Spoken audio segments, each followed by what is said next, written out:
sahib-sahib mimbar tuh dimanapun Anda berada, semoga dalam keadaan sehat walafiat.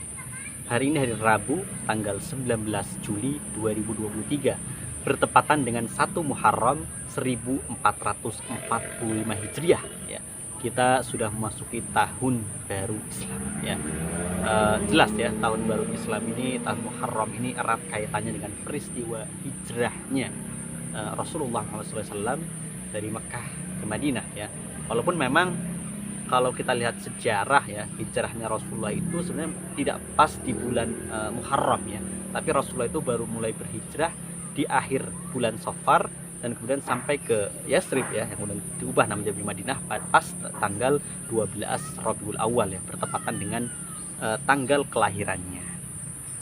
Tapi memang perintah hijrah itu sudah mulai turun setelah Baiat Aqobah yang kedua ya. Setelah Baiat Aqobah kedua lah kemudian mulai perintah hijrah turun, dan kemudian para sahabat mulai berhijrah di awal bulan Muharram ya. Jadi banyaklah kalau kita kulik kisahnya, dan itu jelas memberikan pelajaran yang sangat penting bagi kita, terutama umat Islam ya. Tapi kita akan membahas hal yang lain ya, yakni terdapat benih-benih ya, benih-benih ya, riak-riak ya, keretakan, ketidakkompakan di tubuh PDI Perjuangan terkait pencalonan Ganjar Pranowo sebagai capres PDIP ya. Ini terlihat dari beberapa tokoh dan petinggi kader ya partai PDIP yang kemudian menghadiri acara Prabowo, bahkan ada bertemu dengan Prabowo, padahal jelas-jelas ya Prabowo adalah capres yang diusung oleh Partai Gerindra ya. Tapi yang akhirnya berujung pada pemanggilan kader-kader PDIP ini ya, mulai dari dulu ketika Prabowo ke Solo dan kemudian bertemu dengan Gibran ya. Bahkan di situ ada deklarasi ya dari projo di wilayah Solo kalau nggak salah, yang kemudian dihadiri juga oleh Gibran ya. Akhirnya kemudian Gibran dipanggil oleh DPP PDIP. Kemudian pada acara adat ya suku Batak pada Simbolon ya, marga Simbolon, yang kemudian dihadiri juga oleh Effendi Simbolon ya, yang kemudian menyebut Prabowo akan menahkodai Indonesia ya. Itu kan jelas-jelas kata-kata menahkodai Indonesia ini mendukung Prabowo sebagai presiden. Dan yang terakhir adalah Budiman Sujatmiko yang kemudian berkunjung ke rumah Prabowo Subianto. Inilah yang kemudian beberapa tokoh PDIP yang kemudian melakukan ya kunjungan ke Prabowo, atau kemudian berkomentar positif tentang Prabowo, bahkan kemudian seolah memberi dukungan kepada Prabowo Subianto, padahal partainya jelas-jelas sudah mendeklarasikan Ganjar Pranowo pada 21 April 2023 yang lalu ya. Itu bahkan diumumkan langsung oleh Ketua Umum PDIP, bahkan dihadiri langsung oleh Jokowi ya.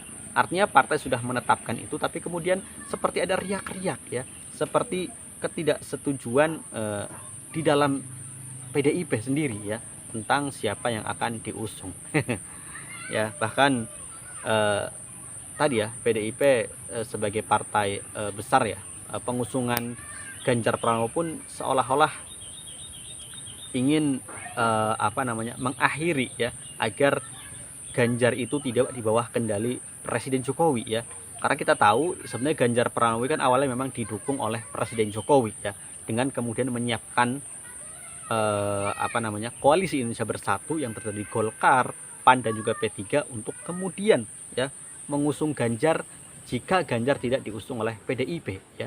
Tapi kemudian dengan kemudian Ganjar ya diusung oleh PDIP, malah membuat posisi Jokowi semakin terjepit ya, karena jelas Ganjar ada di bawah kendali Megawati Soekarno Putri ya. Jadi Jokowi tidak bisa leluasa berkomunikasi dengan Ganjar, atau tadi bisa dikatakan ya menyetir lah menyetir Ganjar ya. Jadi itulah yang membuat PDIP pun sepertinya tidak satu suara ya dalam pencapresan Ganjar ya. Apalagi kita lihat putusan-putusan di PDIP jelas semuanya ada di kendali Ketua Umum PDIP Megawati Soekarno Putri ya, yang sudah 24 tahun menjabat sebagai Ketua Umum tidak pernah tergantikan ya. Walaupun yang kemarin ya, gugatan terhadap masa jabatan Ketua Umum partai politik itu ditolak oleh MA karena dua penggugatnya, Elia di Hulu dan siapa yang dari Yogyakarta itu tidak dianggap tidak serius ya dalam gugatannya. Namun kemudian ada gugatan masuk lagi ke MK ya terkait tadi jabatan ketua umum partai yang kemudian dibatasi cuma 2 periode 10 tahun ya. Tapi yang jelas ini agak menarik juga ini ya. Jadi beberapa kader senior PDIP, kemudian kader-kader yang sering menonjol ini seperti memberikan dukungan kepada Ganjar Pranowo, kepada Prabowo Subianto. Ya apakah ini kemudian apa ya namanya karma ya bagi PDIP yang telah bisa dikatakan dalam tanda kutip ya mengkhianati Prabowo ya. Kita tahu Prabowo Subianto pada tahun 2009 merupakan cawapres Megawati Soekarno Putri, dan pada saat itu ya setelah Pilpres 2009 ada perjanjian yang disebut dengan perjanjian batu tulis di mana Megawati ya pada tahun 2014 akan mendukung mendukung Prabowo Subianto sebagai capres. Tapi ternyata perjanjian batu tulis itu dikhianati ya, dan kemudian malah mengusung Jokowi sebagai capres ya, dan ternyata menang ya. Dan seperti mengulang tahun 2014 ya, di 2024 ya menjelang pemilu 2024, Ganjar juga dideklarasikan oleh PDIP di batu tulis ya. Jadi seolah mengingat kejadian menjelang 2014 yang lalu ya, yang kemudian dianggap sebagai pengkhianatan ya, dianggap dalam kutip pengkhianatan terhadap Prabowo Subianto oleh PDIP. Dan sepertinya ya, atau ya ini juga ada upaya bisa jadi ini juga upaya dari Presiden Jokowi untuk menyatukan Ganjar dan juga Prabowo ya. Karena kita tahu sebenarnya Presiden Jokowi lebih senang atau lebih lebih happy ya, senang lah ini, lebih senang, lebih gembira jika Prabowo dan Ganjar itu bersatu ya. Entah siapa yang menjadi capres, siapa yang menjadi cawapres ya. Intinya salah satu harus mengalah ya. Nah, itu juga diungkapkan oleh politikus senior PDIP yang juga wartawan senior Pandana Baban, yang kita lihat pada waktu itu ada foto bertiga ya, Presiden Jokowi, Ganjar Pranowo dan juga Prabowo Subianto ketika menghadiri acara panen raya di Jawa Tengah pada waktu itu. Ya, ada foto di situ diungkapkan ada percakapan yang menarik ya dari dibalik foto itu, yakni Pak Jokowi mengatakan saya ingin kalian berdua bersatu ya pada Pilpres 2024 ini ya, untuk melawan ya calon yang lain ya calon yang lain ya. Kemudian terserah siapa yang menjadi capres, siapa yang menjadi cawapres ya. Prabowo bilang ya, saya dengan Ganjar saya lebih senior ya, apalagi kemudian saya sudah 2 kali menjadi capres ya, masa kemudian turun menjadi cawapres ya. Kemudian Ganjar pun juga tidak mau ya, kalau saya jadi cawapres partai saya nomor 1 ya, partai saya pemenang 2 kali pemilu.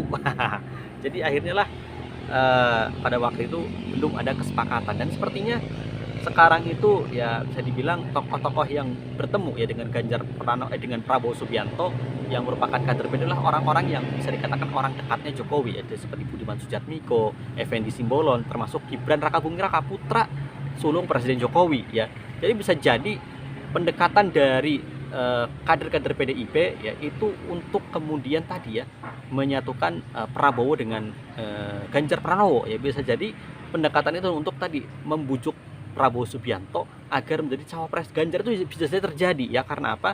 Karena yang ngapain sih jadi capres, sekarang juga udah kalah 2 kali dan sekarang juga sudah mau menjadi menteri pertahanan, ya sudahlah sekarang jadi capres saja jadi cawapres saja ya. Bisa jadi seperti itu ya. Atau tadi memang ada perpecahan dukungan ya, tidak kesolidan dukungan di tubuh internal PDIP terhadap Ganjar Pranowo, itu juga bisa terjadi. Jadi ada 2 kemungkinan. Jadi mendekatnya para tokoh dan kader senior PDIP ke Prabowo Subianto adalah tadi untuk melunakkan Prabowo Subianto agar bergabung ke koalisinya PDIP dan kemudian menjadi cawapres Ganjar. Itu bisa jadi terjadi. Atau tadi memang para kader PDIP ini memang mendukung Prabowo Subianto ya. Jadi ada 2 kemungkinan itu ya. Tapi yang jelas memang inilah yang terlihat dari gerak-gerik Jokowi hari ini ya. Jokowi hari ini sedang memberikan tadi ya, masih berusaha menyatukan Ganjar dan juga Prabowo. Itu juga disebutkan oleh Ketua Umum DPP Projo ya, Budi Aristiadi yang baru saja dilantik menjadi Menteri Komunikasi dan Informasi mengatakan sedang ada upaya dari Presiden Jokowi untuk menyatukan Ganjar dan juga Prabowo ya. Tapi jika pun tidak bisa ya sepertinya dukungan Presiden Jokowi lebih ke Prabowo Subianto ya, dikatakan lewat Projo, yaitu Projo akan dukungan terhadap Ganjar itu kepada Prabowo 60%, terhadap Ganjar 40%. Wah, itu kan sudah ada clue-clue ya bahwa siapa yang akan didukung oleh Jokowi jika kemudian Ganjar dan juga Prabowo tidak bisa disatukan ya. Wah, ini sebenarnya pilihan yang sulit bagi Presiden Jokowi ya, karena bagaimanapun tadi ya Jokowi harus membutuhkan bunker politik yang akan melindunginya pasca dia lengser ya. Makanya kemudian cepat-cepatlah ya dia kemudian mencari dukungan mencari perlindungan ke sana kemari ya. Dan sepertinya ya kita lihat ini akan terus berlanjut ya upaya-upaya dari Presiden Jokowi ini. Dan kita lihat apakah setelah kunjungan Budiman Sujatmiko ke kediaman Prabowo Subianto, akankah DPP PDIP memanggil sebagaimana yang terjadi pada Gibran Rakabuming Raka dan juga Effendi Simbolon, atau dibiarkan. Nah, jika dibiarkan ya juga mungkin ada perubahan strategi dari PDIP untuk menghadapi Pilpres dan Pemilu 2024 ya. Sepertinya PDIP memang partai yang tidak pede. Dia itu sebenarnya tanpa berkoalisi pun dia bisa mengajukan capres dan cawapresnya sendiri ya. Tidak usah berkoalisi dengan partai manapun ya, baik dengan partai yang di parlemen maupun partai non parlemen ya, karena suaranya itu sudah mencukupi ambang batas presidensial threshold, kursinya sudah mencukupi. Artinya dia mengajukan misalkan Ganjar Puan atau Ganjar siapa, itu tidak usah berkoalisi pun bisa sebenarnya ya. Tapi sepertinya keinginan ya PDIP untuk hat-trick ya, hat-trick pemilu dan pilpres 3 kali itu begitu membuncah ya, hingga kemudian dia ingin menarik ya semua partai-partai koalisi pemerintah terutama untuk bergabung pada koalisinya ya, minus Nasdem ya, karena Nasdem saat ini sudah di luar koalisi ya pemerintah ya, artinya di luar koalisi pemerintah dalam hal pilpres dan pemilu 2024 ya. Artinya jelas ya bahwa PDIP itu ingin mengincar hat-trick menang 3 kali berturut-turut ya. Dan sepertinya itulah yang membuat tadi ya usaha-usaha untuk kemudian menyatukan semua koalisi yang ada ya, termasuk ya tadi ya akhirnya membuat Golkar ya kasian juga ya. Ya bisa dikatakan ya benar sih kata bos parameter politik Indonesia ya, Adi Prayitno, yang mengatakan sebenarnya yang dijegal itu hari ini adalah yang nyata dijegal itu ya Airlangga Hartarto ya. Airlangga Hartarto kan sebenarnya sudah membentuk koalisi Indonesia Bersatu ya, sebenarnya itu sudah bisa menjadi kendaraan pencapresan Airlangga ya. Tapi kemudian tiba-tiba setelah pengumuman capres oleh PDIP Ganjar Pranowo, tidak lama kemudian P3 langsung memberikan dukungan kepada Ganjar dan bergabung ke koalisi PDIP ya, artinya meninggalkan KIP ya. Sedangkan KIP sekarang tinggal Golkar dan PAN ya. Walaupun Golkar dan PAN sebenarnya sudah cukup ambang batas presidensial threshold 20%. Artinya jika Erlangga itu maju ya dan PD itu bisa saja ya kemudian yang maju Erlangga dengan Zulkifli Hasan ya. Tapi tadi apakah Erlangga berani ya? Sekarang Erlangga sedang dikejar dengan isu Munaslup ya, yang terbaru dirinya menjadi saksi dalam mega skandal korupsi minyak goreng sawit ya, yang sampai ratusan ribu ton itu ya. Dan kita lihat ya bagaimana nanti perpecahan ya ataupun gonjang-ganjing yang ada di tubuh PDIP terkait dukungan terhadap Prabowo Subianto dan Ganjar Pranowo. Kita lihat episode selanjutnya. Terima kasih. Wassalamualaikum warahmatullahi wabarakatuh.